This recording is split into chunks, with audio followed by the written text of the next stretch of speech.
বানিয়ে ফেলেছি আম শুকনো। এই যে আমের সিজনে এইভাবে প্রত্যেক বছরই আমি আম শুকনো করে রেখে দিই। তো আমটা কীভাবে শুকনো করে রাখি সবটাই আপনাদের সঙ্গে শেয়ার করব। তো এইভাবে আম শুকনো করে রেখে দিলে পারে 2 বছর খুব ভালোভাবেই থাকবে, নষ্ট হবে না। 2 বছর স্টোর করে রেখে দিতে পারেন, দিয়ে সারা বছর খেতে পারেন। তো আম শুকনো কীভাবে তৈরি করেছি সবটাই আপনাদের সঙ্গে শেয়ার করব। এরকম একটা প্লাস্টিকের বালতিতে স্টোর করে আমি রেখে দিই প্রত্যেক বছরই আম শুকনো করে। তো এই বছরও করে ফেলেছি, তাই ভাবলাম আপনাদের সঙ্গে শেয়ার করি। চলুন কীভাবে আম শুকনোটা বানিয়েছি সেটা আপনাদের সঙ্গে শেয়ার করি। প্রথমে আমি আমগুলোকে এইভাবে কেটে নিয়েছি, যে যেভাবে সাইজে কাটতে পারেন। আমি একটু বড় বড় করে কেটে নিয়েছি, কারণ আমের প্রচুর আঁটি বসে গেছে, আমগুলো খুব শক্ত, কাটতে খুব অসুবিধা হয়েছে। তো আমগুলো এইভাবে বড় বড় করে কেটে নিয়েছি। একটা জার, একটা প্লাস্টিকের জার নিয়েছি। অবশ্যই প্লাস্টিকের জার নিতে হবে এটা বানানোর জন্য, কারণ স্টিল বা সিলভার ব্যবহার করলে আম ফেটে যেতে পারে, মানে জিনিসগুলো নষ্ট হয়ে যেতে পারে আর কি, স্টিল আর সিলভার ব্যবহার করলে। তো অবশ্যই প্লাস্টিকের জিনিস ব্যবহার করবেন। আমি এখানেও কিছুটা পরিমাণে আম নিয়েছি। তো আমি এই আমের উপরে যে নুন নিয়েছি, কিছুটা নুন ছড়িয়ে দেব, আবারও তার উপরে এই আমগুলো দিয়ে দেব।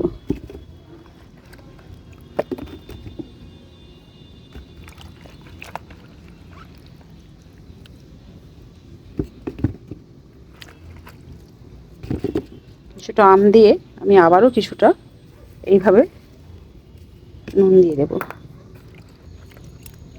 আবারও এর উপরে আম দেব।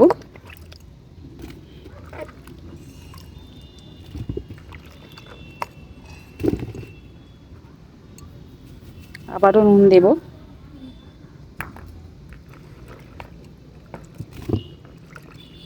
এইভাবে স্টেপে স্টেপে আম দিতে হবে, তার উপরে নুন ছড়িয়ে দিতে হবে। নুনের পরিমাণটা অনেকটাই লাগবে, অনেকটাই বেশি লাগবে, কারণ নুনের ওপরেই আমটা ভালো থাকবে। তো আবারও আমি নুন দিয়ে দেবো।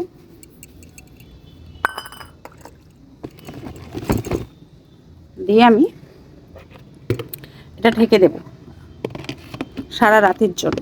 সারা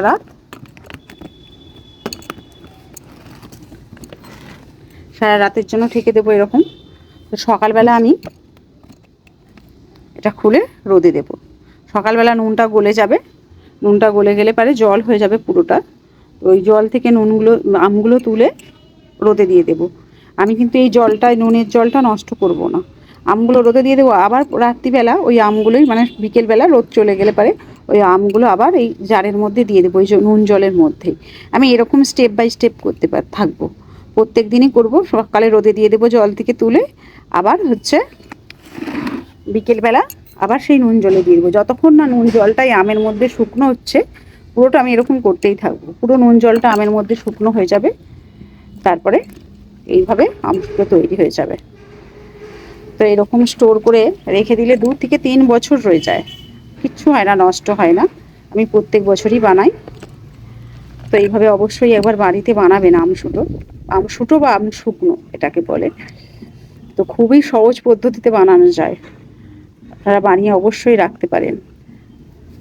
এইগুলো অসময়ে খাওয়ার জন্য খুব ভালো, যখন আমের সিজন থাকে না। তো যখন খাবেন তখন অবশ্যই এই আমগুলো দুটো একটু জলে ধুয়ে নেবেন, কারণ অনেকটা নুন আছে, তো নুনের পরিমাণটা বেশি। তো একটু হালকা করে ধুয়ে নিলে নুনটা চলে যাবে।